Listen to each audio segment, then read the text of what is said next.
Palavra da Verdade, com Hernandes Dias Lopes. Nós vamos então abrir a palavra de Deus no Evangelho de Cristo, conforme o registro de João capítulo 6. João capítulo 6, versos 35 a 40. Abra comigo sua Bíblia e mantenha sua Bíblia aberta durante a exposição da passagem. João 6, 35 a 40. Declarou-lhes, pois, Jesus: Eu sou o pão da vida. O que vem a mim jamais terá fome, e o que crê em mim jamais terá sede. Porém, eu já vos disse que, embora me tenhais visto, não credes. Todo aquele que o Pai me dá, esse virá a mim. E o que vem a mim, de modo nenhum o lançarei fora. Porque eu desci do céu, não para fazer a minha própria vontade, e sim a vontade daquele que me enviou. E a vontade daquele que me enviou é esta: que nenhum eu perca de todos os que me deu. Pelo contrário, eu o ressuscitarei no último dia. De fato, a vontade de meu Pai é que todo homem que vir o Filho e nele crer, tenha vida eterna. E eu o ressuscitarei no último dia. Amém. A tônica deste culto é tratar da segurança da salvação. E hoje eu gostaria de falar sobre a graça, o fundamento da salvação. Uma verdade, irmãos, insofismável das Escrituras é que Deus salva pecadores pela sua graça e para a sua glória. Esta é a base, esta é a essência desta mensagem.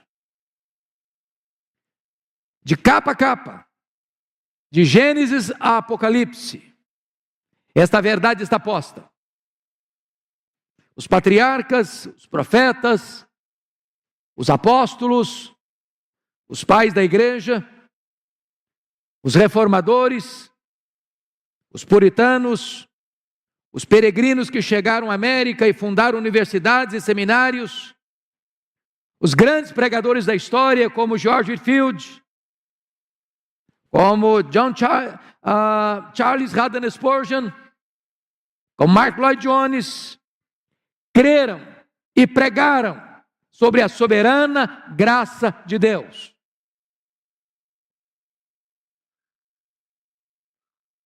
Os grandes avivalistas, os maiores missionários que desbravaram e avançaram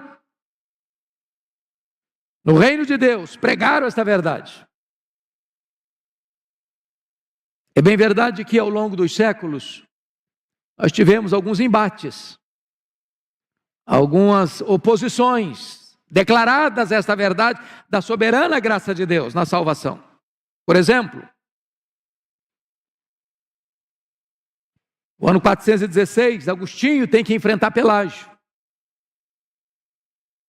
Mas Agostinho defendia que o homem depende exclusivamente da graça de Deus para a salvação. Na época de Lutero, ele teve que enfrentar Erasmo. Lutero afirmava categoricamente que você e eu precisamos totalmente da graça de Deus para sermos salvos. Em 1618, 1619, no Sino de Dort, na Holanda, mais uma vez esta verdade foi reafirmada com total clareza. Então eu gostaria de dizer a vocês que a nossa salvação não é, numa linguagem teológica, eu explico, sinergista, mas monergista. Em outras palavras, a nossa salvação não é uma parceria entre o que Deus faz e o que o homem faz. A nossa salvação é uma obra exclusiva de Deus. Deus a planejou, Deus a executa e Deus a consumará. para que toda a glória da sua salvação pertença a Deus. Esta é a grande mensagem, meus amados irmãos, de todas as Escrituras. Então, à luz do texto lido, eu gostaria de trazer à memória esclarecida dos irmãos estas verdades que já foram pregadas, que estão sendo pregadas e que hão de ser pregadas, mercê de Deus, até que Jesus volte para buscar a sua igreja. Que verdades são essas? A primeira delas, veja você comigo no verso 36. Porém eu já vos disse que, embora me tenhais visto, não credes. Aqui está o que os teólogos lá do século XVII chamariam de depravação total. Nós poderíamos chamar de inabilidade total. Essas pessoas das quais Jesus se refere, viram Jesus, ouviram Jesus, testemunharam os milagres de Jesus, tinham diante de seus olhos todas as evidências necessárias, e não obstante tudo isso, não creram. Por que não creram? Porque não há nem em você nem em mim capacidade inata, disposição pessoal de crer. Por que isso? Porque quando você e eu nascemos, nós já fomos concebidos em pecado, e diz a Bíblia que o homem se dizia desde o seu nascimento: em pecado me concebeu minha mãe. A inclinação do nosso coração é para o mal. Ilustrando isso, se nascesse uma criança agora, e você pegasse essa criança, colocasse essa criança numa espécie de estufa, sem qualquer contato com o meio caído, arruinado, pecaminoso, depravado, ela, mesmo sem qualquer influência externa má, ela pecaria. Sabe por quê? Porque o problema não está fora de nós, o problema está dentro de nós. Hoje no culto da manhã, o pastor Arival disse uma verdade. O nosso maior problema, ou o nosso maior inimigo, somos nós mesmos. É o nosso coração. É a nossa natureza pecaminosa. A Bíblia chega a dizer que você e eu estamos cegos antes de Cristo. O diabo cegou o entendimento dos incrédulos. A Bíblia diz que antes da conversão, o coração do homem é um coração de pedra. Em outras palavras, é insensível. Mas a Bíblia vai além e diz que o homem é escravo do pecado. E nesse sentido, o homem é escravo do pecado, o homem é escravo da carne, o homem é escravo do mundo e o homem é escravo do diabo, antes da conversão. Ele está na casa do valente, ele está no império das trevas, ele está debaixo da potestade de Satanás. Fechando o assunto, a Bíblia diz que o homem está morto nos seus delitos e pecados. Em outras palavras, ou Deus age na sua vida, ou você jamais poderá ser salvo.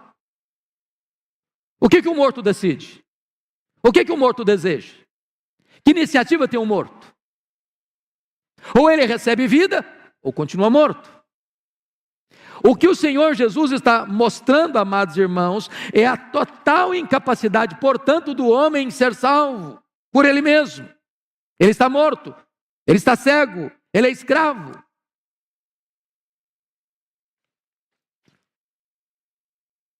Então essa é a primeira verdade. E importante para entender por que a graça tem que ser soberana.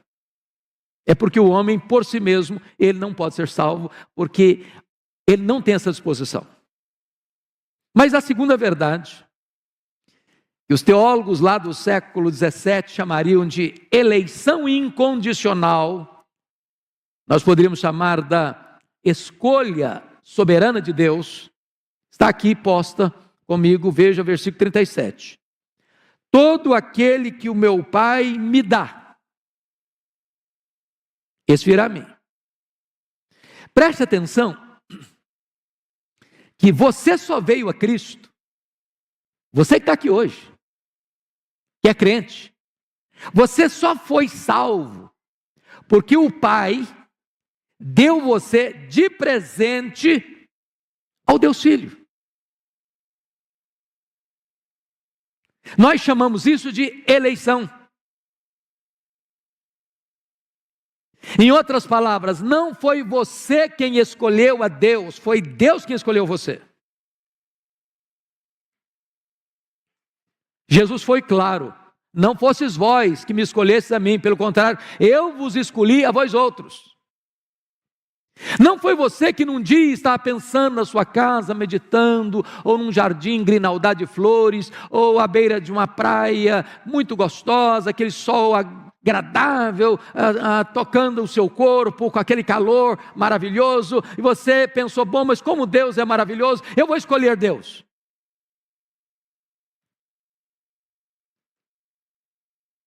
Quando você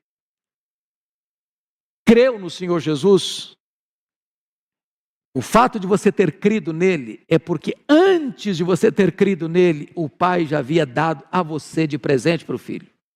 O Pai já havia escolhido você. Até a sua decisão de entrega, de arrependimento e de fé foi operada pelo próprio Deus, porque Ele quem opera em nós tanto querer quanto realizar. Deus não escolheu você porque você creu em Jesus. Você creu em Jesus porque Deus escolheu você. Deus não escolheu você porque Deus pensou lá no céu e olhou e disse: puxa vida, que pessoa maravilhosa, ele é santo, eu vou escolhê-lo. Não, Deus escolheu você para você ser santo. Deus não escolheu você porque Ele olhou lá do céu e viu você fazendo obras maravilhosas, boas obras, muito importantes, então Ele escolheu você. Não, Deus escolheu você para você fazer boas obras. Então quem escolhe é Deus. De que maneira Ele escolhe? Soberanamente. Diz a Bíblia que Jacó e Esaú não tinham nascido ainda quando Deus escolheu Jacó. Não havia obras, não havia mérito. Ele escolhe soberanamente, porque se Ele fosse buscar mérito em você e em mim, Ele jamais nos escolheria. Ele escolheu você antes da fundação do mundo. Antes de criar o mundo, Ele já tinha escolhido você, Ele já tinha amado você, Ele já tinha colocado o coração dEle em você. Mas Deus escolheu você em Cristo, de tal maneira que nenhum eleito pode ser salvo, a não ser que se arrependa e creia em Cristo. O que eu estou falando para vocês não é que, bom, então eu já sou eleito de Deus, deixa eu viver a minha vida, o que eu quiser viver, porque estou salvo de qualquer maneira. De jeito nenhum, de jeito nenhum. O que Jesus Cristo disse? Todo aquele que meu Pai me dá, esse virá a mim. Esse virá a mim. Não há possibilidade de você ser escolhido por Deus na eternidade sem que você venha a Cristo para ser salvo, porque a eleição é em Cristo. O Salvador é Cristo. Aquele que perdoa os seus pecados é Cristo. Aquele que regenera você é o Espírito de Cristo. E aquele que sela você para a redenção é Cristo, pelo Espírito Santo. Mas vejam vocês, por gentileza, confiram ainda, que o verso 37 diz assim: todo aquele que meu Pai me dá, esse virá a mim, e o que vem a mim de modo nenhum o lançarei fora. Você poderia ainda olhar comigo o versículo 40, que diz: de fato a vontade de meu Pai é que todo o que vir o Filho e nele crer tenha vida eterna, e eu restarei no último dia. Os estudiosos lá do século 17 chamariam isso de expiação limitada. Nós poderíamos chamar da morte eficaz de Cristo Jesus. Em outras palavras, entendamos isso. Eu estou morto. Lá na eternidade, antes do mundo ser criado, Deus havia colocado o coração dele em mim e me escolhido. E aí, quando eu venho a Cristo, Ele morreu por mim. Ele deu a vida por mim. Ele morreu pelos meus pecados. Ele morreu em meu lugar. Ele morreu como meu substituto. Ele foi para a cruz como meu representante e substituto, fiador. Ele não morreu meramente para possibilitar a minha salvação, ele morreu para efetivamente me salvar. A morte dele é substitutiva. A gente chama isso de morte vicária. De tal maneira que todo aquele que o Pai dá, vem a Cristo. E quando a pessoa vem a Cristo, ele recebe a vida eterna ao crer em Cristo. Ou seja, não há possibilidade de que alguém que Deus deu ao Filho, e o Filho morreu por ele, que não seja efetivamente salvo. Paulo coloca isso muito claramente em Romanos 8,30. Aos que Deus predestinou, a esses Deus também chamou. Aos que Deus chamou, a esses Deus também justificou. E aos que justificou, a esses Deus também glorificou. O que a Bíblia ensina? A Bíblia diz que ele recebeu, Jesus, esse nome, porque ele salvará o seu povo dos pecados dele. Ele é Jesus, ele veio para salvar. Jesus Cristo diz que o bom pastor dá vida pelas suas ovelhas. E ele disse: eu tenho outras ovelhas que não estão no aprisco ainda. A mim me convém conduzi-las. Elas ouvirão minha voz e me seguirão. E eu darei a elas a vida eterna. E ninguém as arrebatará das minhas mãos. Sabe o que significa isso, irmãos? Pensa em São Paulo, com 20 milhões de habitantes. Há muitas pessoas em São Paulo que estão aguardando ouvir o evangelho chamado do divino pastor por você e por mim. Que quando ouvirem o evangelho, o Espírito Santo vai tocar, vai tirar a venda dos olhos, vai tirar o tampão dos ouvidos, vai tirar o coração de pedra e dar um coração de carne, vai reavivar, vai ressuscitar espiritualmente e dar vida, e aí seus olhos são abertos, você se arrepende dos seus pecados e crê no Senhor Jesus e é convertido. Essa obra é monocraticamente de Deus, é monergística, é obra de Deus, é obra de Deus. É quando você abre um livro, de repente, encontra uma mensagem que salta ao seu coração. É quando você entra num culto e de repente aquela mensagem parece que só você estava ali e foi direto para o seu coração. É como você, às vezes desesperado de madrugada, liga uma televisão e tem uma mensagem sendo apresentada que lhe entra como flecha na sua alma. É como você está caminhando, às vezes embriagado pela rua, vê um folheto rasgado e pega e lê, e aquilo entra na sua vida. É como um prisioneiro que está lá atrás das grades e recebe um pedaço de Bíblia, ele enrola para fazer um baseado, e de repente, antes de fumar, ele vai ler aquilo ali, e aquilo entra na vida dele.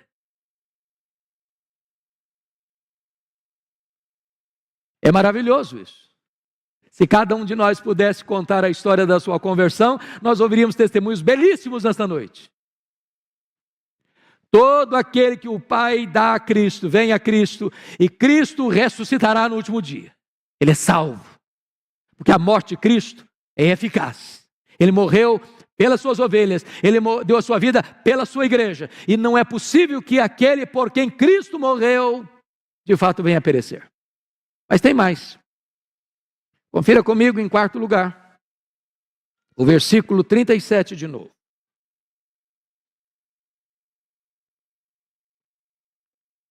Está escrito o seguinte: todo aquele que meu Pai me dá, esse virá a mim.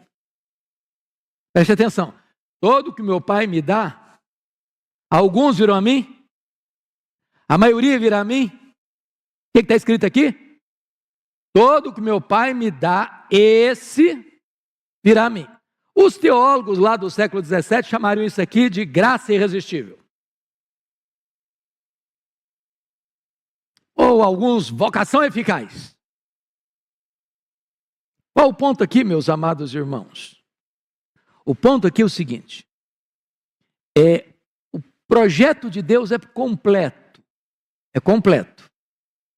Deus escolhe na eternidade.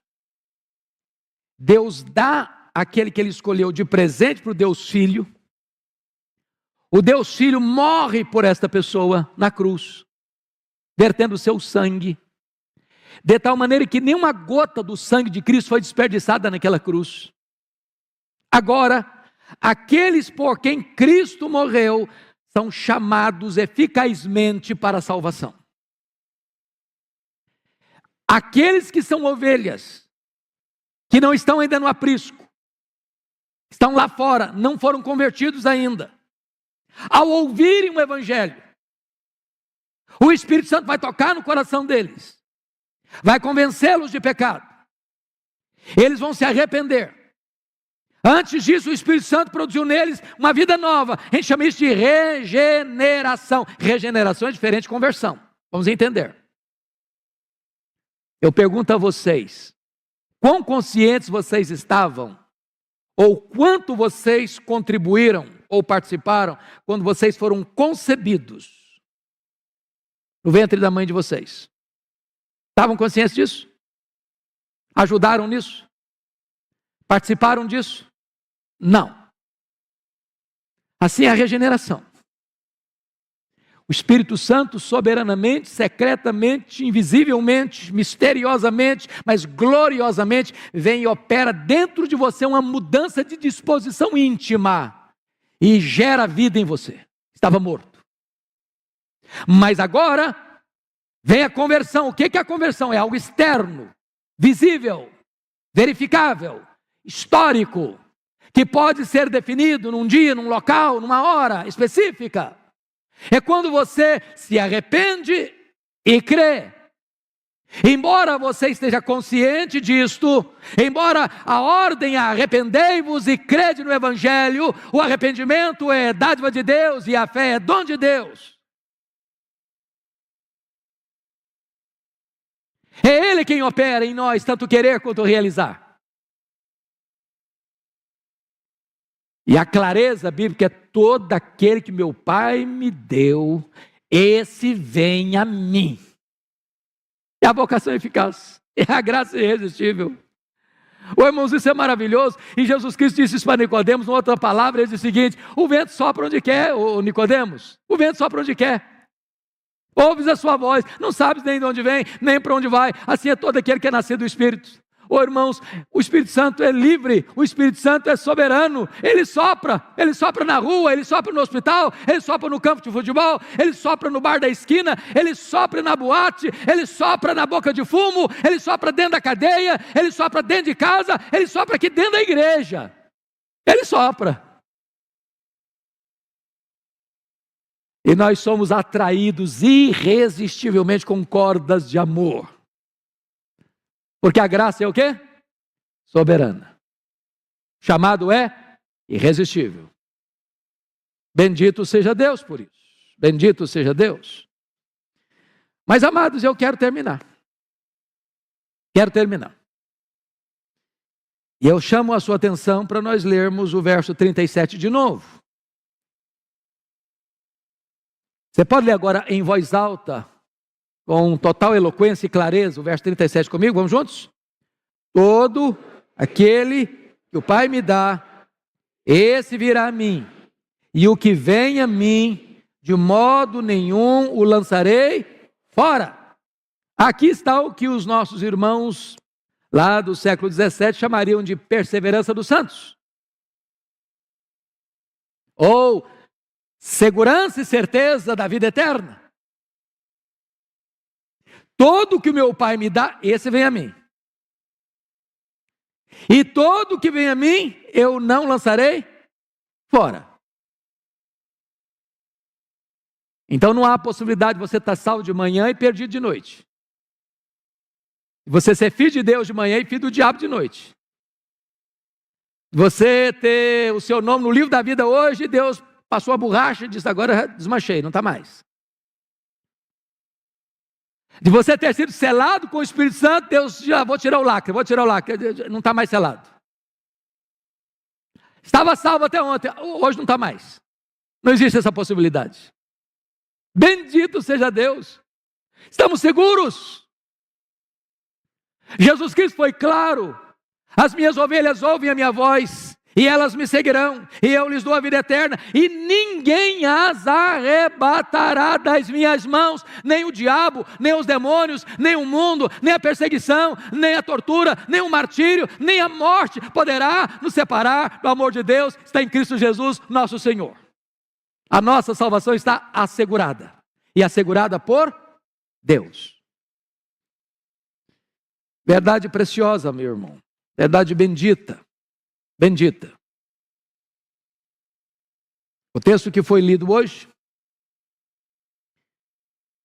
aponta-nos essa segurança. Está escrito o seguinte: se Deus é por nós, quem será contra nós? Aquele que não poupou seu próprio filho, antes por todos nós o entregou, porventura não nos dará graciosamente com ele todas as coisas?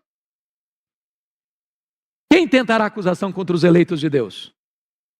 É Deus quem os justifica.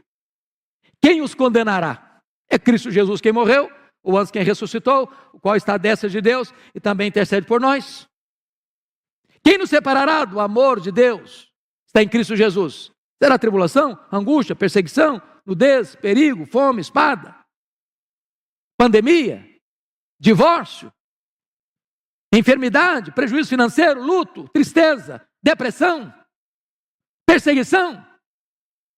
Absolutamente nada poderá afastar você do amor de Deus. Você foi regenerado, você foi selado, você foi justificado, você está nas mãos de Jesus, você está sentado com Cristo nas regiões celestes, acima de todo principado e potestade. Sua salvação está garantida, seu nome está escrito no livro da vida.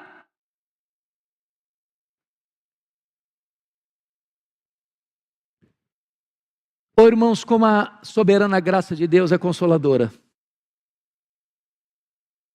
Quantas pessoas que estão sofrendo, vivendo numa corda bamba, numa gangorra emocional, altos e baixos espiritualmente falando, apavorados, com medo de perder a salvação. Gente crente. E preste atenção nisso. A segurança da sua salvação não tem a ver com o seu sentimento.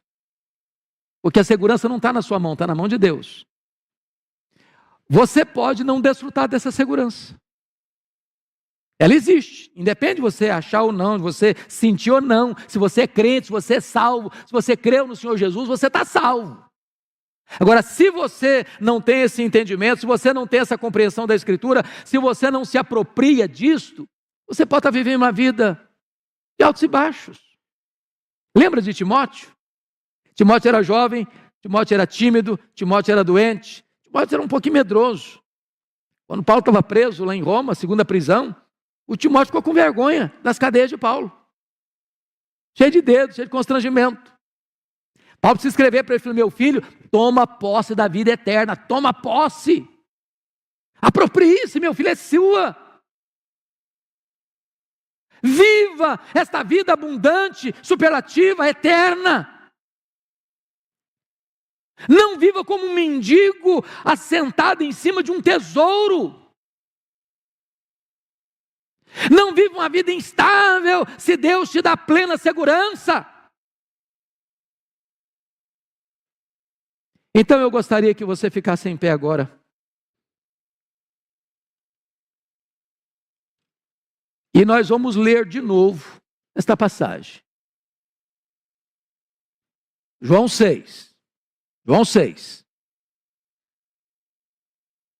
Eu gostaria que vocês observassem estas 5 verdades que foram ditas aqui. O homem é totalmente incapaz para crer, a menos que Deus toque no seu coração. É Deus quem nos escolhe, e escolhe soberanamente. Foi Cristo quem morreu por você, por isso você tem a garantia de que Ele ressuscitará você no último dia. Quem chama você eficazmente é o próprio Deus, pela obra da pregação do Evangelho e a ação do Espírito Santo. E você que recebeu a Cristo, a sua salvação está assegurada e garantida pelo próprio Senhor. Então vamos ler, por gentileza, João 6, 35 a 40. mas quero que a igreja leia com voz clara, entendendo o que está lendo, apropriando-se dessa verdade. Vamos juntos?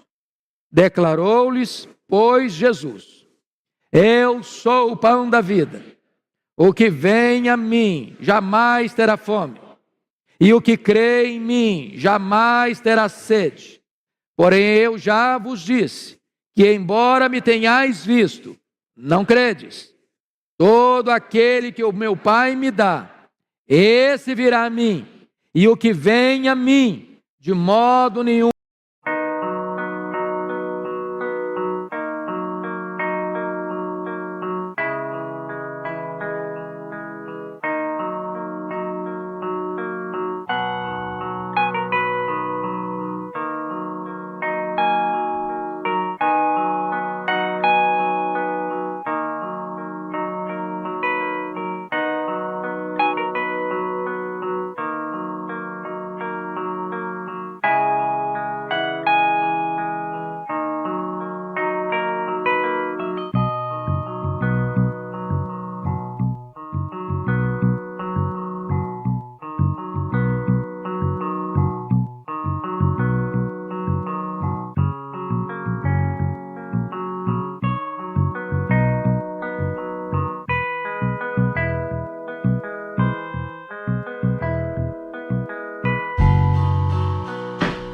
O lançarei fora, porque eu desci do céu, não para fazer a minha própria vontade, e sim a vontade daquele que me enviou.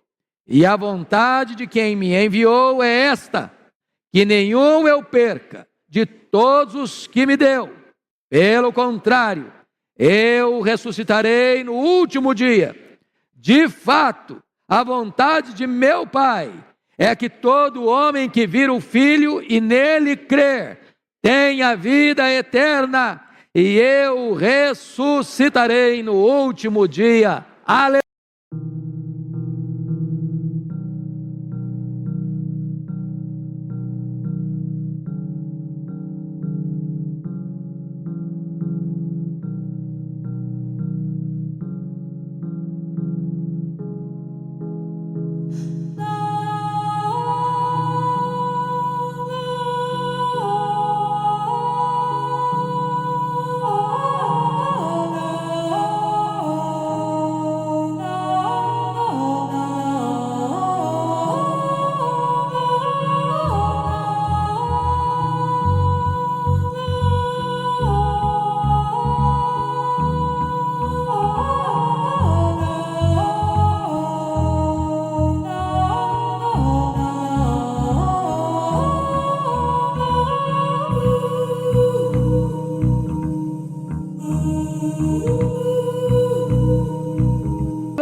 Amém.